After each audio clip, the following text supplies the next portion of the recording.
Welcome friends, welcome to Voice of AP.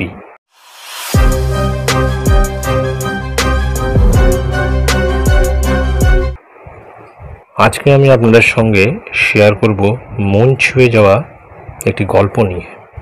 গল্পটির নাম হলো বৃদ্ধাশ্রম। ছেলে মাকে বলছে, মা, একটা কথা বলি, আমার একটা অনুরোধ রাখবে? তুই চাইলে আমি কি না করতে পারি? বল, তোর সব কথা আমি রাখবো। তোমার বৌমা বলছিল তোমার বয়স হয়েছে, এখন তো তোমার শরীরের একটু বিশ্রাম প্রয়োজন। আর এই বাড়িটা তো খুব একটা ভালো না, ছোট ঘুরছি। তোমার কাশিটাও বেড়ে গেছে, আর ডায়াবেটিস তো আছেই, হার্টের সমস্যা আরও কত কি। হ্যাঁ রে, মনে হয় আর বেশি দিন। থামো তো মা, তোমার সবসময় দেখাশোনার জন্য কাউকে রাখতে হবে। আচ্ছা, আমাকে তাহলে গ্রামের বাড়িতে? না, ওই যে বৃদ্ধাশ্রমের স্পেশাল ব্রাঞ্চে ভর্তি করালে কেমন হয়, এটাই বলছিল তোমার বৌমা। ওখানে অনেকে থাকবে তোমার মতোই, তাদের সাথে গল্প করতে পারবে। আর এ বাড়িতে তো কেউ নেই, আমি ব্যবসায় দৌড়াচ্ছি, তোমার বৌমা অফিসে, আর মিঠু তো সারাদিনই স্কুলে। ওখানে তুমি আরামেই থাকবে মা, এটাই আমাদের অনুরোধ ছিল। আচ্ছা, তুই চাইলে তাই হবে। থ্যাঙ্কস মা। আচ্ছা, কালকে বিকেলেই কিন্তু তাহলে ওখানে যাচ্ছ, তোমার ব্যাগ গুছিয়ে রাখবে।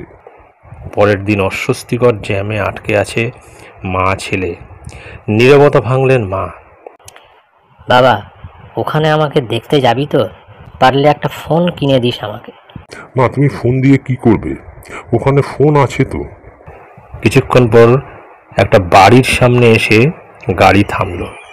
বেশ কিছুক্ষণ নীরব থেকে এবার ছেলে বলে উঠল, নামো মা, এটাই তো বৃদ্ধাশ্রম। বলেছিলাম না তোমার পছন্দ হবে। তোমার জন্য দোতলার দক্ষিণের ঘরটা বুকিং করে দিয়েছি। টিং ডং টিং ডং। দরজা খুলল। Happy birthday to you, happy birthday to you মা। দরজা খুলতেই চমকে গেল মা।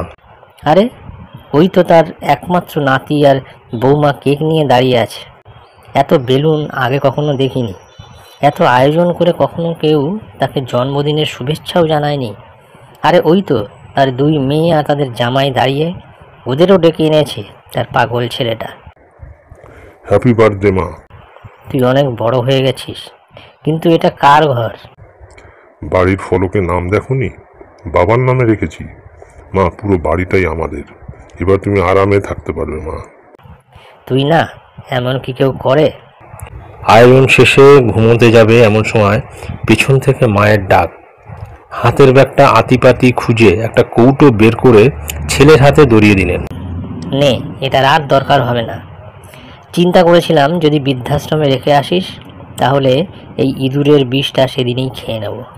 দূর মা, কি যে বলো। এটাই তো আমি কাল রাতে পাল্টে তোমার ক্যালসিয়ামের ওষুধ ভরে রেখেছি, তুমি ঘুমাও। মা আর আজ কিছুই চাওয়ার নেই, আর কিছু না হোক তার ছেলেকে অন্তত মানুষ করতে পেরেছে সে। যাক, আজকের ঘুমটা সত্যিই আরামের হবে। ঘুমের ওষুধ খেতে হবে না। প্রত্যেক সন্তানই যেন মা বাবাকে এইভাবেই ভালোবাসে, এবং মা বাবার শেষ বয়সে যেন তাদেরকে বৃদ্ধাশ্রমে না পাঠায়। ধন্যবাদ।